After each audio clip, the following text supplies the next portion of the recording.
नैनीताल के गोलापार क्षेत्र में 10 वर्षीय मासूम की बेरहमी से हत्या के मामले में एसएसपी नैनीताल प्रहलाद नारायण मीणा के नेतृत्व और पुलिस टीम के अथक प्रयासों से सनसनीखेज खुलासा हुआ है। मामला 4 अगस्त 2025 को सामने आया था, जब वादी खूब करण मौर्य ने अपने बेटे की गुमशुदगी की रिपोर्ट थाना काठगोदाम में दर्ज कराई। पुलिस की तेज कार्रवाई, एसएसपी ने मामले को गंभीरता से लेते हुए तुरंत 3 सर्च टीम गठित की। 5 अगस्त को बालक का शव आरोपी मोहन चंद्र जोशी के बाड़े में प्लास्टिक के कट्टे के अंदर दबा हुआ मिला, लेकिन शव का सिर और दाहिना हाथ गायब था। इसके बाद पुलिस ने सिर और हाथ की बरामदगी व आरोपी की गिरफ्तारी के लिए dog squad, drone camera, FSL team और सीसीटीवी फुटेज की मदद से सर्च अभियान चलाया। एक मिसिंग रिपोर्ट आई थी जिसमें एक 10 साल के बच्चे के गायब होने की सूचना मिली। सूचना मिलने पर जो हमारे डे ऑफिसर है रविंदर राणा, उन्होंने तत्काल तलाशी शुरू की। बच्चा जहाँ से गया था उन सब चीज़ों को देखा, कुछ सीसीटीवी फुटेज देखी, कुछ लोगों से पूछताछ की। तो तत्काल उसी दिन पुलिस को पता लगा कि उस क्षेत्र में एक अन्य व्यक्ति रहता है, जिसको बच्चे से बात करते हुए बच्चे को उसके साथ जाते हुए देखा गया और सीसीटीवी में भी सीट की पुष्टि हुई। जब पुलिस ने उससे पूछताछ की तो पहले उसने पुलिस को गुमराह करने का प्रयास किया, लेकिन बाद में जब बाकी लोगों से पूछताछ की और सीसीटीवी में कुछ ऐसी चीज़ें दिखी, उसके आधार पर पुलिस ने उसको संदिग्धता के तौर पर पूछताछ के लिए थाने में लेके आई। पुलिस को ये महसूस होने के बाद में कि बच्चा इसी जगह से गायब हुआ है, तो उसके बाद अगले दिन और भी सघन तलाशी शुरू की गई। हमारे जो स्लीपर डॉग हैं, टाइगर डॉग, उसको बुलाया गया। उसके अलावा जो हमारे जितने भी मैनुअल तरीके थे तलाशी के, वो शुरू की गई। और इसके साथ ही उस मौके पर जो हमारे एफएसएल के टीम हैं, उनको बुलाया गया कि कोई ऐसी चीज़ वहाँ दिखे जिससे कोई सबूत हमें प्राप्त हो। इन सब चीज़ों के प्रयास के बाद 5 तारीख को जो संदिग्ध हमने पकड़ा था, उसी के घर के पीछे की तरफ एक कट्टे में एक बच्चे की बॉडी मिलती है, जिसका सर और एक हाथ नहीं। तो घर वालों को बुलाया तो कदकाठी के साथ में बताया कि हाँ, ये वही बच्चा है। क्योंकि पहले दिन से ही हमें ये लग रहा था कि जो सीसीटीवी है और जो सारी चीज़ें इसे अभी की तरफ वो करती है। उसके बाद में अभी से हमने पूछताछ करने का प्रयास किया और कंटिन्यूस बच्चे के जो धड़ था, उसके अलावा सिर और जो हाथ है, उनको ढूंढने के लिए कंटिन्यूस प्रयास किए गए। क्योंकि ये जो आरोपी था, संदिग्ध आरोपी, इसने पुलिस को बहुत गुमराह करने का प्रयास किया, अपनी मानसिक बीमारी होने का हवाला दिया। इसके अलावा इसने अलग कुछ कहानियाँ बता के इससे घटना को किसी तांत्रिक के शामिल होने की तरफ भी इशारा देने का प्रयास किया। बार बार में इसके द्वारा जो बयान बदले जा रहे थे और जो मानसिक अवस्था का हवाला दिया जा रहा था, इन सब चीज़ों को मद्देनज़र रखते हुए हमने एक मनोचिकित्सक जो सुशीला तिवारी ने, विराट जी, उनकी मदद ली और उन्होंने पुलिस के साथ में बैठ के इससे पूछताछ की। इंट्रोगेशन में चीज़ें निकल के आई कि ये व्यक्ति जानबूझ के पुलिस को गुमराह कर रहा है। ये क्रिमिनोलॉजी की अच्छी खासी जानकारी रखता है और उसको ये भी पता है कि किस तरीके से मर्डर के केस में साक्ष्य नष्ट किए जाते हैं और किस तरीके से पुलिस को गुमराह किया जाता है। जब हमें सब चीज़ें पता लगा तो हमने रिवर्स साइकोलॉजी के तहत उसको अलग अलग तरीके से पूछना शुरू किया और लास्ट में कुछ ऐसी चीज़ें हमने उसको डमी तौर पर दिखाई जिससे उसको इस चीज़ का एहसास हुआ कि पुलिस ने केस वर्कआउट कर लिया। फिर बाद में उसने कन्फेस किया। कन्फेस करवा के जो है बाद में बच्चे बॉडी पार्ट थे वो भी हमने रिकवर किए। और रिकवर करने के बाद में जब पूछताछ में जो प्रारंभिक चीज़ें उसने बताई है, उसके हिसाब से ये है कि ये बच्चे को सेक्सुअल असॉल्ट के इरादे से लेके गया और जब बच्चे ने विरोध किया तो पहले इसने उसका गला दबाया और गला दबा के मार डाला। बाद में इसने साक्ष्य छिपाने के उद्देश्य से और इस घटना को किसी तांत्रिक के शामिल होने के उद्देश्य से सिर को जो है बॉडी से अलग किया और सिर और हाथ अलग जगह और बॉडी जो है अलग जगह दफनाई।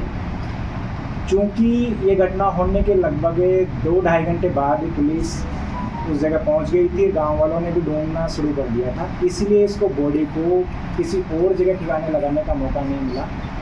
इसका उद्देश्य ये था कि बाद में बॉडी के छोटे छोटे टुकड़े करके या तो खेतों में या किसी नहर में बहाने का इसका बेसिक टारगेट। ये पुलिस को पूछताछ में बड़े चौंकाने वाला तथ्य है कि वैसे ये सामान्य रूप से उतना पढ़ा लिखा नहीं है, लेकिन इसको अपराध में कैसे बचा जाता है उसकी काफ़ी गहन जानकारी है।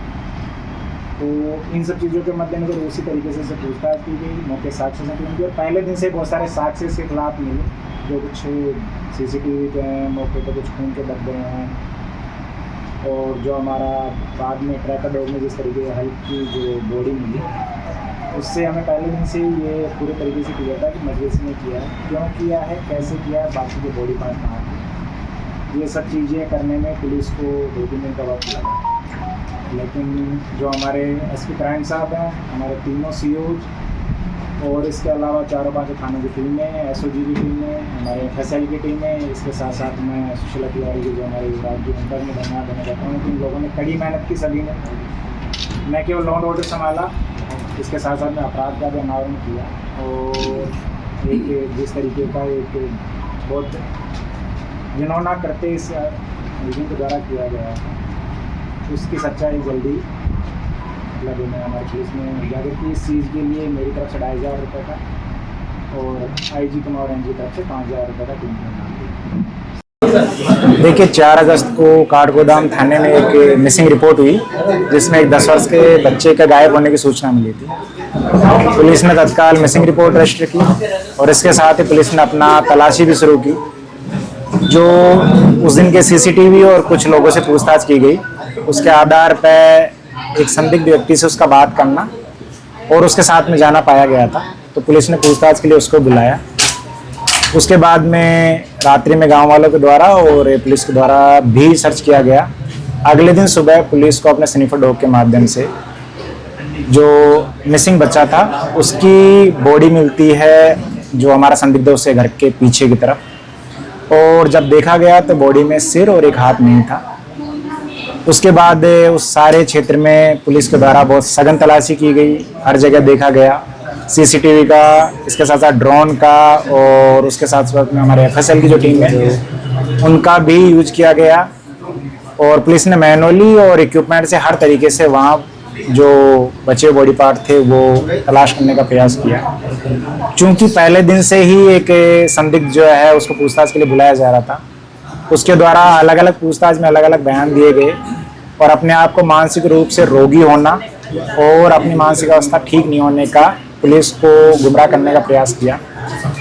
इस चीज़ की सत्यता के लिए हमने मनोचिकित्सक जो विशेषज्ञ हैं उनकी मदद ली और उनके द्वारा बताया गया है कि ये पुलिस को गुमराह करने का प्रयास कर रहा है और ये जो है जानबूझ के इस तरीके के सिम्टम्स और इस तरीके के बयान दे रहा है ताकि पुलिस इस सारे घटनाक्रम को किसी और की संलिप्तता तथा किसी तांत्रिक क्रिया में ये घटना होने के संदर्भ में संकेत दे। जब पुलिस ने इसमें पूछताछ की तो बाद में अभियुक्त ने ये जुर्म करना स्वीकार किया। उसके साथ ही जहाँ पर बचे बॉडी पार्ट थे वो भी रिकवर किए गए और जो प्राइमरी जो इन्वेस्टिगेशन और जो पूछताछ है उसमें ये चीज़ आई है कि ये बच्चे को सेक्सुअल असॉल्ट के इरादे से लेके गया। बच्चे ने जब विरोध किया तो इसने पहले उसे गला दबा के हत्या की और बाद में जो है उसकी गर्दन और एक हाथ काट के अलग कर दिया और ये दोनों जो बॉडी के पार्ट थे उनको अलग अलग जगह इसने दफनाया। इसका इरादा बाद में छोटे छोटे टुकड़े करके और जो मृतक का शरीर था उसको दफनाने का था, लेकिन चूंकि पुलिस ने इसको उसी दिन संदिग्धता के आधार पर हिरासत में लिया था और उसके बाद इसको इन सब चीज़ें करने का मौका नहीं मिला, तो जो बॉडी के दोनों पार्ट है वो रिकवर हो गए हैं। इस कार्य के लिए जो हमारी टीमें थी, चाहे वो हल्द्वानी थाने की टीम हो, काठगोदाम की टीमें हो, SOG की टीमें हो, इसके अलावा हमारे SP क्राइम दोनों तीनों COs, पूरे ज़िले की पुलिस के साथ साथ में जो FSL है उन्होंने और जो सुशीला तिवारी के मनोचिकित्सक विशेषज्ञ हैं उन्होंने भी इस मामले में हमारी मदद की। तो सब लोगों ने मिलकर इस हत्या का अनावरण किया है। इस अनावरण के लिए अभी तक की जो विवेचना और जो तथ्य हैं उसके हिसाब से अभियुक्त ने अकेले ने घटना की है, किसी और की संलिप्तता इसमें नहीं पाई। परिवार का इसमें कोई इन्वॉल्वमेंट नहीं? अभी तक के साक्ष्य जो हैं उनके हिसाब से परिवार की कोई संलिप्तता नहीं। हथियार को बरामद करने के लिए पुलिस और क्या? देखिए हत्या के बाद में इसने जो हथियार फेंका है उसके संदर्भ में भी इसने चीज़ें बताई, लेकिन उसको एग्जैक्ट वो हथियार कहाँ फेंका है ये पता नहीं है। उसकी तलाशी भी की जा रही है। इसके लिए पुलिस उसको जो है रिमांड पर लेकर जो बरामदगी है वो भी इससे करवाएगी। सर कितने समय से फॉलो कर रहा था इस बच्चे को, कितने समय से फॉलो कर रहा था? क्या पहले भी इसने कोई सेक्सुअल असॉल्ट इसके साथ कंडक्ट किया? अभी ऐसी कोई चीज़ नहीं आई है जिसके आधार पे कह सकें कि अभियुक्त की कोई पुरानी सेक्सुअल जो असॉल्ट हो उसकी हिस्ट्री हो या पहले इसने किसी को टारगेट किया। हालांकि जो कुछ पूछताछ है उसमें ये चीज़ आया है कि अड़ोसी पड़ोसी जो हैं उनके बच्चों के बारे में ये उनसे पूछताछ करता रहता था, लेकिन कभी इसको पब्लिक ने या किसी अड़ोसी पड़ोसी ने उतना गहराई से नहीं लिया कि ये किस इरादे से पूछताछ कर। सर क्षेत्र में एक थोड़ा सा माहौल ऐसा बना हुआ है कि अमूमन ज़्यादा ये बात हो रही है कि तंत्र मंत्र। सर थोड़ा सा इसको क्लियर करें। इस मामले में कुछ भी नहीं कहना चाहता। लोकल से लेकर ग्लोबल तक की खबरों के लिए देखते रहिए सच्ची रिपोर्ट।